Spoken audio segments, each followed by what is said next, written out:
Hello, everyone, and good afternoon, and welcome to IPDay's Webinar Wednesday. I'm June Rawl, and I'm very happy that all of you are here to join us on today's topic, administrative best practices for monitoring virtual courses. We've done a lot of trainings this year on virtual learning, but I think today you're going to love the conversation about building an effective monitoring program for your online classes. Today, I've invited Maria Gutierrez to lead us in this conversation, and I'm really excited to have this conversation with all of you today. But before we get started, let's just look at a few housekeeping rules. Remember that you are muted, and you can type in questions to the Q&A option that is on your screen. Just make sure you put your questions into the Q&A and not the chat. Maria and I will be monitoring those questions, and we'll address them all at the end of today's webinar. I will let you know that there's a lot of materials that Maria has provided for us in this webinar. You'll have the PowerPoint, some companion resource book. There's a lot of fillable Word documents, all with an effort to help you to monitor your virtual classrooms. So there's a lot of information that will be presented for you today.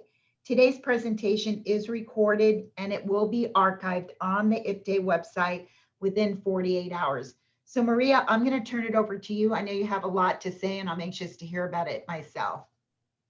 Thank you, June. And good afternoon, everyone, and welcome to Webinar Wednesday with your IPDay team. I'm very excited about today's training. The training is centered around what administrators look for or should look for when monitoring virtual courses. So monitoring progress online in an online environment actually looks a little different than in the traditional brick and mortar setting. So we're going to explore that today. We're going to explore those differences.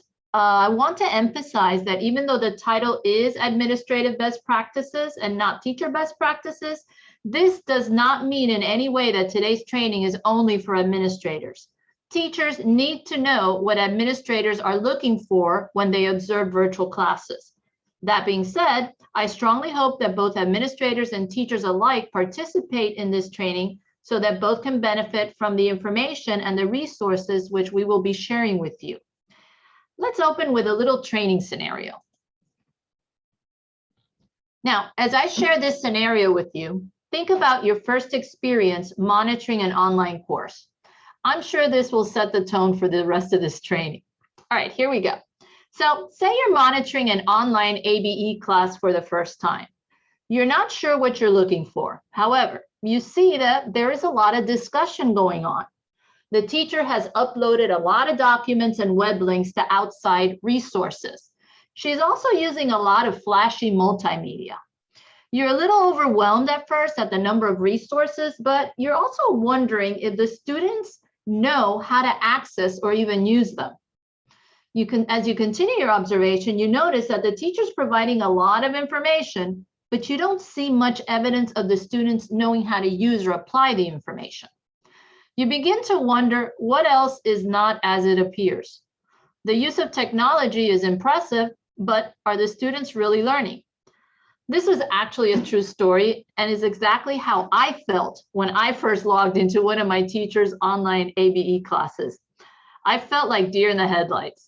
And when I listened to stories from other administrators, they're honestly pretty similar. Frankly, if you speak to current administrators responsible for monitoring online instruction, you will probably get more questions and answers about effectively evaluating and monitoring online programs. Some of the more common questions are listed on this slide. For example, how can I evaluate synchronous and asynchronous components? How can I evaluate the teacher's classroom presence online? How can I ascertain the quality of a class assignment and whether the teacher is taking enough part or providing sufficient guidance? Should the teacher be using more multimedia online? How can I evaluate an online course when I've never taught one myself? And how will I see through a dog and pony show to avoid getting duped? And these are just a few examples. Throughout this webinar training, I will strive to answer these and other questions regarding how best to monitor online courses. In past IPDay webinar trainings, we've discussed key components that should be included when developing a successful virtual program. In this training, we are going to now focus on how to monitor and evaluate the success of individual online courses. Primarily, there are certain logistical aspects that need to be in place as you develop a smooth process for gaining access to online courses without disturbing the learning environment or causing student or teacher anxiety. Now, once the logistics have been established, it's time to determine the look-fors. In other words, what should an administrator look for when trying to evaluate the effectiveness of an online course as well as online instruction? Now, since most of us were forced to transfer instruction to online venue last year, IPDay has been providing specific trainings to include using the ISPs in a virtual setting, creating a virtual student orientation course for online success, keeping students connected, engaging activities for the virtual ABE reading and language classrooms, and finally, instructional rigor online, staying on the path of student achievement. This webinar training is the culmination of all of these previous webinars in that administrators should be evaluating what was previously identified as key components and best practices for inclusion in their online programs. Now, this being said, let's take a look at the framework for today's training. I've broken down today's training into 5 basic parts or sections to setting up a successful virtual monitoring program for your school. Now, these 5 steps will include best practices that have been identified by several successful virtual program administrators throughout our state. In part 1, we will discuss how administrators are going to gain access to all online courses. In part 2, we'll take an in-depth look at conducting virtual walkthroughs, and I'll also share a simple to use monitoring tool that you can easily adapt for your school site. In part 3, we will discuss the significance of debriefing with your administrative team in order to evaluate your monitoring program and address areas of concern. During part 4, I will walk you through identifying and setting targets for follow-up and to provide support to your virtual instruction. And part 5 will specifically address how you can provide explicit feedback to your teachers and how to develop an action plan for each teacher to address areas requiring improvement and support. Once we've completed these 5 parts, I will take a brief moment to share some tips for teachers, best practices and expectations. You know, teachers need to be aware how their virtual instruction is going to be evaluated. So to prepare them for success, I will share some tips that will include best practices and expectations in preparation for administrative virtual classroom walkthroughs. Now, the main focus for this training is to acquaint administrators with elements that need to be included as they develop a successful monitoring program for their online courses, as well as guide them through the how-tos of implementation, evaluation, and continued improvement of virtual course instruction. Now, let's look at the specific objectives. First, we want to identify the logistics of the monitoring process as well as best practices and look-fors when conducting these virtual walkthroughs. 2, we want to identify effective progress monitoring tools and methods for online course observations. And finally, 3, we want to conduct effective online monitoring visits and provide teachers with explicit corrective feedback for the continued improvement of their virtual instruction. Now, before we get into the nitty-gritty of the training, I just want to mention that many of the best practices that we will be looking at overlap each other. Keep this in mind throughout. At the end of the training, I'll provide you with a timeline that you can use to guide you in the implementation process of these best practices. And this timeline will provide you with a suggested sequence of implementation, as well as an at-a-glance view of the ongoing monitoring piece, right? All right, let's start with the first best practice, making sure that you as administrators have access to all online virtual courses. In step 1, first, identify what LMS platform is being used by your instructors. If they're all using the same platform, that's great. However, at some school sites, I have found that not all teachers are using the same LMS platform. Either way, the key here is to make sure that all of your school administrators have access to all online classes. This way, all of you will be able to monitor effectively. If the online classes or class uses an LMS, like for example, Canvas, I suggest that administrators be added on as co-teachers so that they have access to all synchronous and asynchronous online course components. If the class is using Zoom, you may only need to provide an Access Zoom link to the administrators in order to access live webinar conferences. I mentioned earlier that in this training, or that this training is the culmination of 4 previous webinars, right? Specifically because administrators should be evaluating key components and best practices for online classes, which were previously identified in these 4 webinars. In other words, we really want you to integrate the information from these 4 previous trainings just to be sure that they're included as you monitor your online classes. Let's look at this slide in particular. Notice that I've specified that the information presented in step 1 ties in with the information from the previous webinar training titled Creating a Virtual Student Orientation Course for Online Success. If you remember, in this training, we recommended you include certain key elements when creating a virtual orientation course for your school site. This virtual orientation course was to mirror your online courses as much as possible. That being said, we recommended that you select a primary LMS platform for online instructional delivery that contained both synchronous and asynchronous components. And then we suggested you select a plan B as backup for those times when you'd encounter technical issues with the primary platform. Now, to apply this information to the current training, refer to the platforms that were selected for your school sites. As mentioned on the previous slide, make sure all administrators have access to these platforms. Again, it's recommended that administrators be added on as co-teachers. But again, if you're just using Zoom for synchronous instruction, then all you need is a link. Let's move to step 2. As we continue with the second best practice, using a monitoring tool during all virtual visits, I want you to think about what success looks like to you in a virtual classroom. It is the combination of these key elements that results in successful virtual instruction. The question is, what are these key elements, right? Now you'll see how it all comes together with IPTAY's administrative monitoring tool for the virtual classroom, which I'll be sharing with you.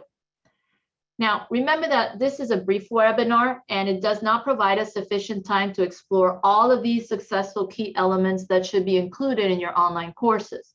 Additionally, all schools and classrooms are different, so we also need to have a tool that keeps us focused on the elements that your administrative team feels is most critical to your particular school site. We will try to simplify this process by providing you with a sample monitoring tool that you can easily adapt to best serve your situation. We'll take a closer look at the monitoring tool on the next slide, but let's first address what you need to have in place as you conduct virtual classroom visits. First, be sure to create a virtual visitation calendar to ensure that every online course gets at least 1 administrative visit per week. Remember, the purpose of these visits isn't an I got you one, right? The purpose is to identify areas of weaknesses so that they can be addressed with the ultimate goal of consistently improving the online course. To make a positive impact, consistency is critical. This means consistency in virtual visits and using the same monitoring tool and following the same process from visit to visit, right? Now, when you first visit an online course, complete a full observation using all of the selected information on the monitoring tool. Remember, I'll be providing you with a sample tool on the next page. However, you will need to make it your own. Now, once you've done this full observation, target areas of deficiencies or weaknesses in subsequent visits. It's best to limit these targets to 1 to 2 per visit. You don't want to overwhelm the instructor. Instead, you want to be methodical in your process by just targeting a minimal number of issues so you can effectively address them, provide appropriate resources to correct them, and then follow up with a reevaluation until the instructor is actually comfortable with the adjusted change. Now, here's a snip of IPDay's administrative monitoring tool for the virtual classroom. I'm going to briefly go over the 4 main sections of the plan. These sections include 1, structure, 2, delivery of instruction, 3, processes, and 4, outcomes. Now, remember, for more detailed information on each of these subsections, refer to the companion handbook for this webinar training. And I believe Joseph has already uploaded that on our IPDay website. Now, let's begin by looking into the first of the 4 sections of the tool. Now, since each section evaluates the application of content and best practices that were covered in previous IPDay webinar trainings, I've included the previous training focus areas for each section, so you can just easily refer to them should you need additional information or clarification. Now, at the top, number 1, we have structure. This refers to course content and design. In other words, how is your course initially set up? You can refer to the previous IPDay training titled Creating a Virtual Student Orientation Course for Online Success. Just to refresh your memory, in this training, we address key components and best practices that were recommended for inclusion in your virtual courses. And this section of the monitoring tool takes all of that information into consideration. For example, did you create a scope and sequence or instructional map with a calendar of instructional targets for the trimester? If so, are these reflected on the course syllabus and are they being addressed in a timely manner as scheduled? Next, what does the instructional framework for the class look like? For example, what should be the instructional focus for the first 10 minutes of class, the next 20 minutes, and so on? There should be a set framework so that the teacher knows what activities to cover as well as content throughout the virtual instructional day. Next, is there a variety of assignments? You may wish to refer to the previous webinar training titled Keeping Students Connected, Engaging Activities for the Virtual ABE Reading and Language Classrooms. In this webinar, we shared numerous types of activities to help keep your students engaged. For example, does the virtual classroom that you are visiting engage students with a variety of activities? Next is the online gradebook being used. Are students' individualized instructional student plans, or IISPs, which you should all be familiar with by now, right? Are they being updated regularly to reflect ongoing mastery of course content? How is feedback being provided? Is it verbal or written? Is it being provided by the teacher, or are students also given the opportunity to share feedback? What about learning resources? Are there uploaded files, website links, or other multimedia links on the platform?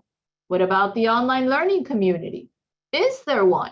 Do students communicate via chat or discussion posts? Does the teacher engage students with polls or surveys, right? And finally, what technology is in use? Is the platform a synchronous or an asynchronous platform? What synchronous platform or platforms are being used? And what is being used for asynchronous instruction if that's the only thing being offered? Now, here's a snip of section 1, which addresses structure. By the way, this document, again, has already been uploaded, and it is in a fillable Word format. And we wanted to provide it in this format so that you could easily adapt the document to fit the specific needs of your online courses. Now, at the top, you can type in the teacher, course name, date, just basic information, right? Underneath that, you have a section in red, which is for follow-up visits or observations. Now, this section allows you to input a follow-up date with a focus. You can also check the red boxes next to those areas that you want to be sure to observe during your follow-up. Now, remember, you are completing a full observation the first time around, and it's strongly recommended that you focus on no more than 2 to 3 new areas per week, so that teachers and instructional coaches don't become overwhelmed with this whole process. So back to section 1. You have the subcategories for this section in the column on the left. In the center, you have the specific look-fors under each subcategory. And then on the right, use that right column to make notes or provide feedback or recommendations. Now, just a quick note, Please be sure to check with your district so that you make any necessary adaptations or changes to this monitoring tool template. So in order to be in compliance with your district's guidelines, okay? You want to stay within your district guidelines. Now, the second section of the monitoring tool addresses the delivery of instruction. The focus here is to look at the methods and tools used during the instructional delivery. Now, we begin with a course syllabus. Is there a posted syllabus? Does it match the scope and sequence or the instructional map addressed in section 1? How are the lessons organized? Are they clearly organized in modules with objectives, with due dates? What about the learning content? Is it relevant to the objectives of the course? Is there consistency from module to module? Next, what do classroom discussions look like? Have specific instructions been provided with time limitations? What's the anticipated outcome of the discussion? Is there a required product? Do students have opportunities to share out with the rest of the class? Are they required to support their responses with evidence, right? Next, are there included links for students to access? Are these appropriate and credible? Are they live and updated, or are they already expired? And finally, let's address instructor knowledge. Does the teacher have content expertise or not? Again, is there evidence of explicit corrective feedback being provided to the students? Folks, don't forget to refer to the previous training on creating a virtual student orientation course. It will help you understand this section so much better. Now, here's a snip of section 2, delivery of instruction. Again, you can check the red boxes next to those areas that you want to be sure to observe during your follow-up. You have the subcategories in the column on the left, the specific look-fors for each subcategory in the middle, and the right column you can use to make notes or provide feedback or recommendations. The third section of the monitoring tool addresses the virtual processes. Now, what does this mean? This refers to the human aspect, the relationships, the culture, and the quality of the virtual class. Remember the webinar training that we did on keeping students connected, the engaging activities for virtual ABE reading and language classrooms? Well, if you don't, in this training, I specifically addressed student to teacher, student to student, and student to content interactions, which together supported active learning. This section evaluates these active learning components. For example, with student to teacher interactions, you should be looking at the exchange of information and ideas. Is this an in-depth exchange or is it superficial? Is there evidence of dynamic and thoughtful interactions? Is there evidence of student accountability talk? What about with student-to-student interactions? What does this look like? Do all the students have equal opportunity to participate in classroom activities? Again, are dynamic and thoughtful interactions taking place? With student-to-content interactions, is the teacher providing specific instructions with time limitations and expected outcomes? Do students have an opportunity to share out with other students? Does the instructor monitor these types of interactions? And is he or she providing explicit corrective feedback as necessary? Next, we want to look at the type of access that students have to connect with their teachers. Does the instructor have scheduled office hours? Is there evidence of a WhatsApp or email communications? It's also very important to check whether or not the instructor has scheduled an ongoing data chats with students to discuss progress and mastery of content. And finally, is there instructional and technical support available? What does the instructional support look like? Does it include tutoring or individual assistance? What about tech support? Is it ongoing? What kind of support is available to students when they have issues with submitting assignments or uploading reports, downloading information, or even using phone apps? Now, before moving on to section 4, I want to bring something to light regarding section 3. When you look at this section, you can see that there is a brief checklist of sample activities that you can check off under the student to teacher, student to student, and student to content interactions subcategories. It's all there. So you don't have to go crazy trying to remember what types of activities fall under each subcategory. Also, be sure to refer to the previous training that I told you about, keeping students connected, right? Because that one is going to give you more in-depth information on the 3 types of interactions. All right, let's keep going. Here is a snip of section 3, dealing with process.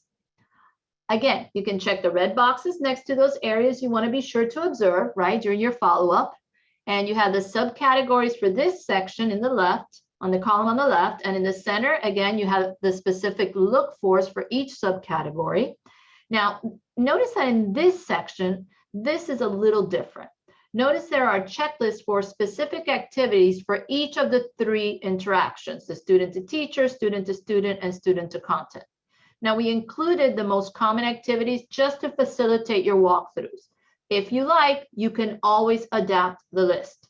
The right is the same as the other 2.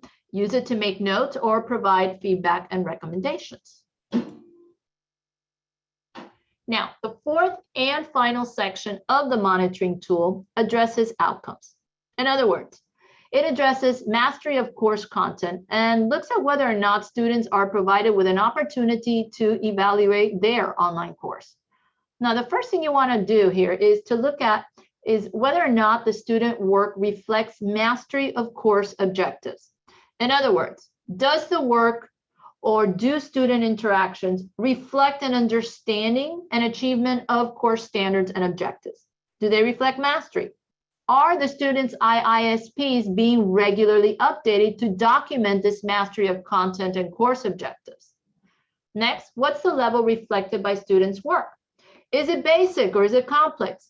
Do the majority of the assignments encompass activities that reflect Webb's DOK level 3 or 4 type activities? In other words, do they reflect analysis, synthesis, or evaluation? And finally, is there an online evaluation for the course where students can provide valuable feedback that can be taken into consideration in order to make improvements to the course?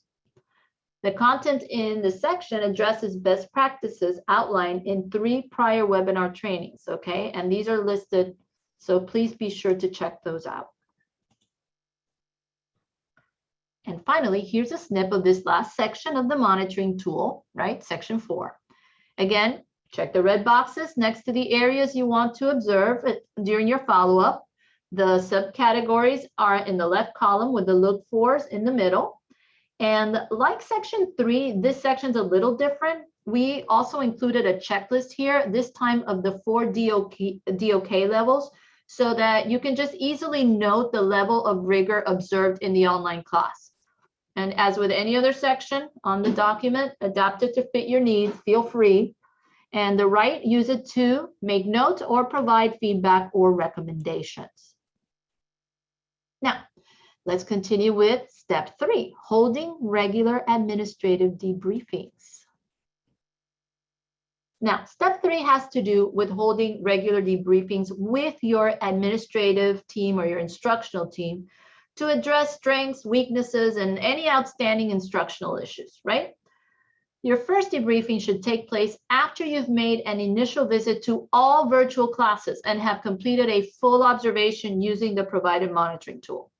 Now, during this debriefing with your team, gather and aggregate the data from all the visits so you can get an overall picture of what's happening in your virtual classrooms.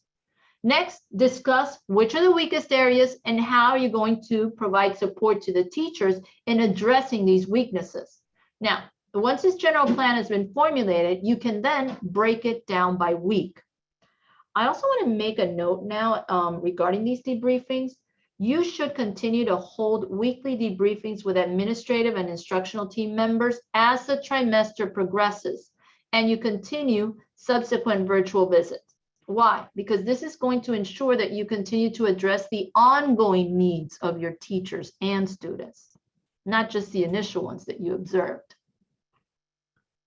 Again, here's a snip of the administrative monitoring tool. Now, you can use a blank form to aggregate your data. Remember, your initial observation should be a comprehensive one where you address all 4 sections of the tool.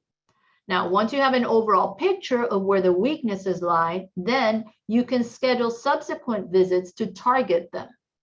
We'll talk more about the scheduling piece in step 4, but let's look at a sample calendar based on collected data. Now, once you know what you want to target, create a calendar similar to this one. It doesn't have to be complicated. All you need to do is spread out the areas you want to focus on throughout the week, and then schedule in to visit those teachers who demonstrated weaknesses in these areas. I do want to make a note yet again that you should target no more than 1 to 2 areas of weakness per teacher per week.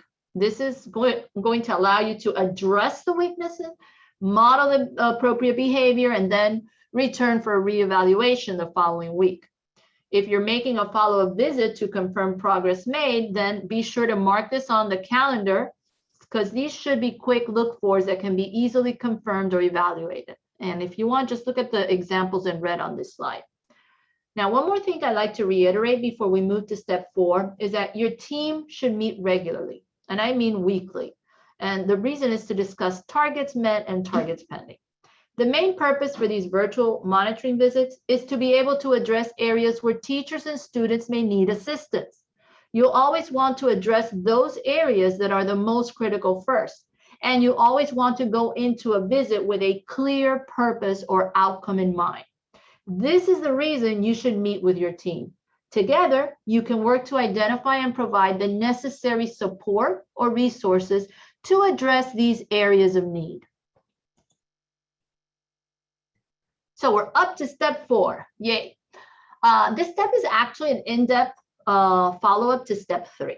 So in step 3, you met with your team and you set up your calendar. In step 4, you're going to look at identifying targets or areas of need, and then aligning the support and following up to ensure that these deficiencies have been turned around. So in step 3, you aggregated your data, right?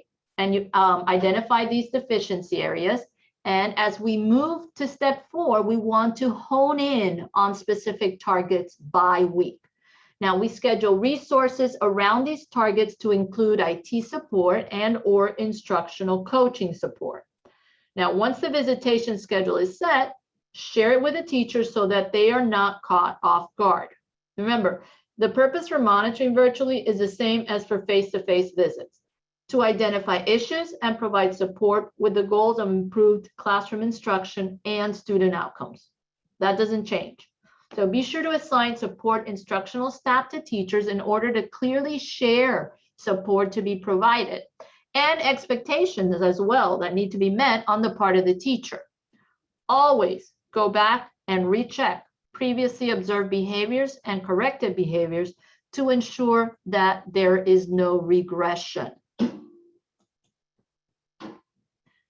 Now, you may adapt the calendar you create to include the person and the resources assigned for support. It's your choice. In this example, we added the instructional coach who will be visiting each classroom in order to model the desired behavior and provide resources. Now, remember that FU stands for follow-up, and that means it's a follow-up visit. During follow-up visits, the teacher may receive instructional support from an instructional coach as depicted on the slide.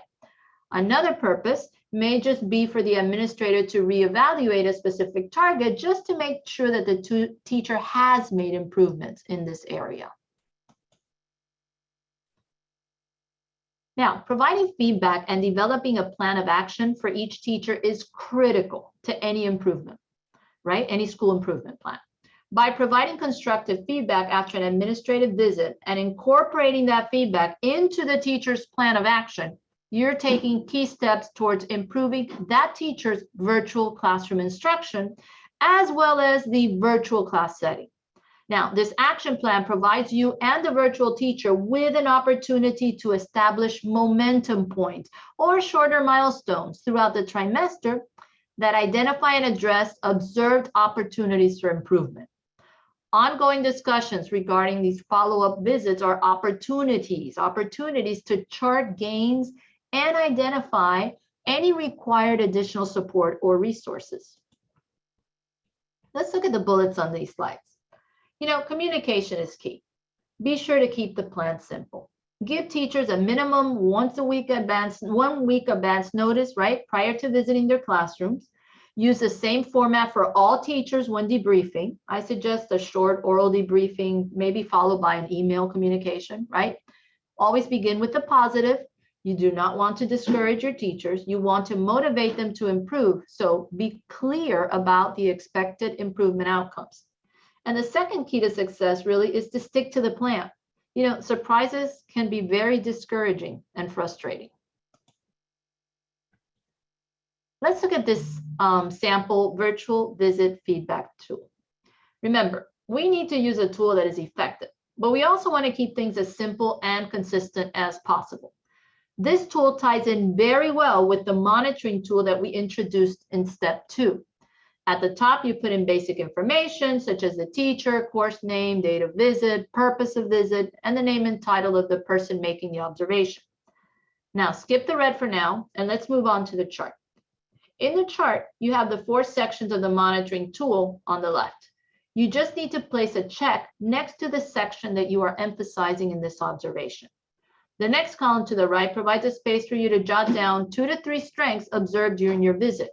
Remember, you should be focusing on observing no more than 2 to 3 items, so you only fill in the section that corresponds to your observation focus.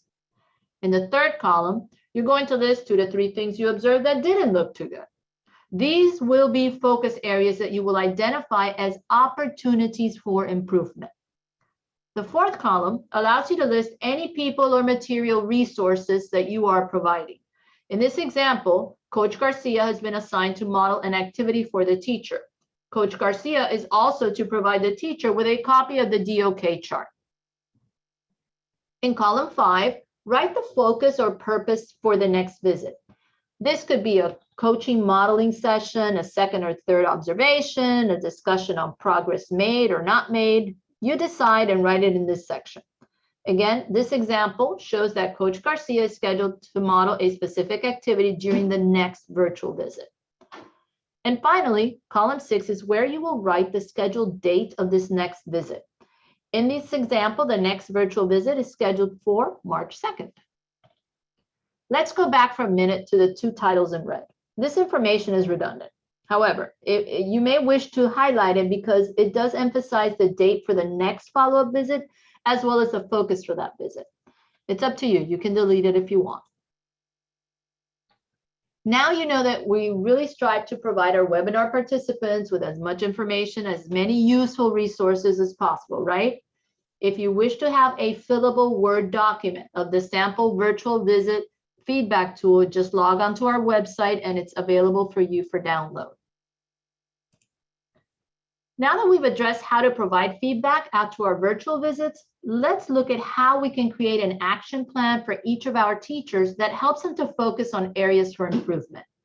We have to refer to the initial observation that we conducted for each teacher. You can use the first completed form to develop the action plan. It's recommended that you select a maximum of 5 items under each section per trimester. Remember, making sustainable improvements takes time. So don't go crazy trying to address all key virtual components in one trimester. Not going to happen. Select 5 key targets per section per trimester. You can use a blank form of this administrative monitoring tool and just check off the 5 targets max per section.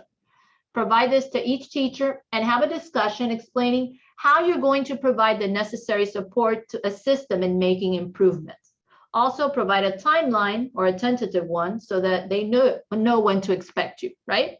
And then you don't need to make the action plan complicated. For now, this is enough. This will suffice. Now, before we continue with this little bonus section that I love, please, let's review, just take a minute to review the whole virtual monitoring process, right? So that you do end this training with a clear picture of all these steps, right? And the progression of the steps. First, your first steps is to ensure that all administrators have access to all virtual platforms being used by all virtual teachers, right? You can add them as co-teachers or you can provide links. It is your choice. Now, once administrative access has been provided, it's time to schedule your first round of virtual visitations or observations. Create a visitation calendar and use the administrative monitoring tool provided in this training. Remember, you can adapt it to fit your needs. Remember that these initial visits need to be as comprehensive as possible because you want to get an overall feel for the strengths and weaknesses of your online classes. Now you're ready for step 3. Sit with your administrative team and aggregate the data. See where your weakest areas lie so you can address these first. Remember, the whole point of aggregating data in this way is to make sure that you use the data to make the biggest impact on making improvements to your virtual classes. So you can use a blank monitoring tool, just mark the heaviest deficiencies. Once this is done, work with your team to select no more than 5 target areas under each section. These are the 5 areas that will transfer to the teacher's action plans in step 4. Now, at the onset of step 4, schedule to meet with all of your teachers individually. Discuss your initial observations and findings. Identify the areas that need to be targeted for improvement. Discuss the process with the teachers. Be sure they understand the main purpose for these virtual observations, which is to identify weaknesses, to provide support, and to make improvements. Now, as you discuss this information with each teacher, highlight the areas you want to target. You know, the easiest way to do this is just highlight these areas on the monitoring tool and give the teacher a copy. After debriefing with each teacher, it's now time to create the virtual monitoring calendar. So don't stress over it because it's going to be or should be a fluid calendar. You are going to need to make frequent adjustments to the calendar based on teacher progress.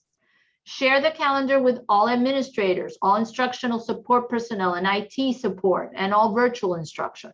Everybody's got to be on the same page. Finally, conduct ongoing virtual visits so that you can monitor progress throughout the trimester. In doing so, just be sure that you stick to the identified focus targets and be sure to target no more than 2 to 3 issues per visit per teacher, right? After every visit, debrief with the teacher and provide feedback. Update the action plans and be sure to sit with your administrative and instructional team weekly to ensure that everyone's on track and that progress is taking place. And also just use this time to make adjustments to the plan based on your observations. All right, so we've now gone over the whole process. So you should be feeling pretty good about implementing these best practices. I just want to draw your attention briefly to the little red labels under each column on this slide. These labels highlight the medium or the tool that applies to each step. It's just an easy way to bring all key components together, okay? Just thought it would be easier for you guys. So let's move on to our bonus section for this training because I am ready to share some tips for teachers. All right, the last section of this training is dedicated to teachers. I know that many of you attending today are administrators. However, it is critical that you provide your teachers with some best practices and expectations that will set the tone for their online courses and for your expectations as you monitor and provide the necessary support and the resources. Now, I like to keep things simple, so let's look at 2 easy visuals you can share. We begin with this diagram of 7 simple best practices for virtual instruction. Share this virtual or this visual with your teachers, right? Let's begin with teacher presence. Teachers establish an early teaching presence in your classrooms, right? I'm going to be speaking directly to teachers because this really is for them. Be present frequently. Now, what does this mean? This means that, you know what, use various online and technical tools that bring out your personality, your passion, your expertise in your online classroom. Do it by posting announcements, conducting live conferences, and participating in online discussions. Now, let's look at learning objectives. Remember that the online class has the same course requirements as a face-to-face class. Be sure the course content aligns with course objectives and required assessments. Steer away from extra content that's not directly related to or that does not directly support the course objectives. Clear expectations are an obvious must. Communicate them via your syllabus. Include due dates and clear instructions for assignments. Prompt and ongoing feedback will improve student outcomes. Be sure it's provided frequently and in a timely manner. Now, on the flip side, request feedback from your students as well. You know, communicate to them that their opinion matters. Engage students in their learning. Create activities that are challenging, enriching, and that extend their academic abilities. Provide students with multiple opportunities to interact with course content, with you, the teacher, and with peers. Group discussions and activities will build a cohesive learning culture. Remember that even though you must cover the same content in a virtual course as in a brick and mortar one, you do need to do so employing different skills and online tools. So tailor your activities for online success. Be sure you provide essential and ongoing technical support. Provide clear expectations for online participation, communication, and etiquette. Establish a pattern of activity and due dates, and vary activities just to motivate and engage your students. Motivate them by making real world connections, by showing students how they will apply what they're learning in the real world. This way, you're going to bring relevance, complexity, motivation of the real world to their learning. You're kind of bringing a sense of purpose into your lessons, right? Now, when you share your virtual monitoring program with your teachers, start by giving them an at-a-glance chart, which includes the most critical components addressed by each of the 4 sections of the virtual monitoring tool. So this guide, or this should be a guide, right, as to the key components that they need to have in place, right, as they set up the virtual classes. Now, on this slide, you have an easy checklist, right? You may wish to review the content with your teachers so that they're clear as to the administration's expectations regarding all virtual courses. Let's briefly go over these 4 sections, okay? Remember, it's just a guide. It's not an all-encompassing document. It's just a guide. Section 1 addresses online course structure. The basic components that a teacher must have in place include administrator access to the online course, uploaded teacher contact information, uploaded syllabus, posted instructional framework, course modules set up by week or by topic with all of the required uploaded resources and links, right? The IISPs for all students, and a gradebook that is set up to include all students. Section 2 addresses the delivery of instruction. And here, the course syllabus, you have to be sure that the course syllabus addresses course content and follows the established sequence or scope and sequence for the delivery of instructional content. The syllabus must also include activities or assignments and due dates, right? All learning content needs to flow. There must be consistency throughout the course. In other words, from module to module. Activities must be related to course competencies, and they must include explicit instructions and time limitations. Uploaded links should all be relevant, live, and updated, right? They should not be broken. Your method of providing feedback or grading assignments along with course expectations must all be very, very clear. Now, section 3 addresses the processes. Now, this refers to the human aspect that we mentioned earlier, the relationships, the culture of your course. Teachers, be sure to include multiple types of activities that address the 3 required interactions for active learning: the student to teacher, student to student, and student to content interactions. You should also have a variety of activities at all DOK levels, levels 1 through 4. Office hours should be posted along with access information. So for example, will these be phone hours or virtual conferencing hours? Just be explicit.